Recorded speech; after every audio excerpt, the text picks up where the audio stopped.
Hi friends, ఈరోజు instant మైదా దోశలు ఎలా తయారు చేసుకోవాలో చూద్దాం. మైదా దోశలు అండి చాలా కమ్మగా ఉంటాయి. ఇలా నోట్లో పెట్టుకుంటే అలా వెన్నలా కరిగిపోతాయి.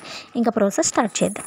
ఒక గిన్నెని తీసుకొని దానిలో 2 కప్స్ మైదా పిండిని, 1 కప్ సాల్ట్, పావు కప్పు పెరుగును వేసుకొని తగినంత వాటర్ పోసుకొని ఉండలు లేకుండా దోసపిండిలా కలుపుకోవాలి. నాకైతే ఇక్కడ 2.5 కప్పు వాటర్ పడ్డాయండి. ఇప్పుడు 1 స్పూన్ జీలకర్ర, ఒక చిన్న ఉల్లిపాయ చిన్న చిన్న ముక్కలుగా కట్ చేసుకొని వేసుకోవాలండి. తర్వాత కరివేపాకును చిన్న ముక్కలుగా కట్ చేసి వేసుకోవాలండి. 1 స్పూన్ అల్లం పేస్ట్ని వేసుకోవాలండి.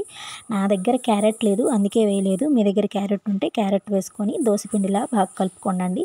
ఇప్పుడు మంటను హై టు మీడియం ఫ్లేమ్లో పెట్టుకొని దోశ పెనాన్ని వేడి చేసుకోండి. దోశ పెనం వేడైన తర్వాత దోశను వేసుకోండి. దోశ వేసుకొని 1 మినిట్ ఒక మూతతో కవర్ చేయండి. తర్వాత సెకండ్ సైడ్ కూడా 1 మినిట్ ఉంచండి. అయితే ఎంతో కమ్మనైన మైదా దోశలు రెడీ. మీరు ట్రై చేసి ఎలా వచ్చిందో కామెంట్ చేయండి. Thank you for watching.